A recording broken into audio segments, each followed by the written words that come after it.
Hello and welcome back to our channel. So today in this video we are going to discuss about how to install a smart thermostat.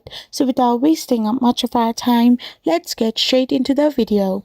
So installing a smart thermostat is a common DIY project that you can save for energy and that can give you more control over your home's climate. So before you begin, you need to check compatibility, verify CY requirements if you have one, and if you don't have, you can simply use some power steels from other wires. Now you can gather your tools and then start your installation.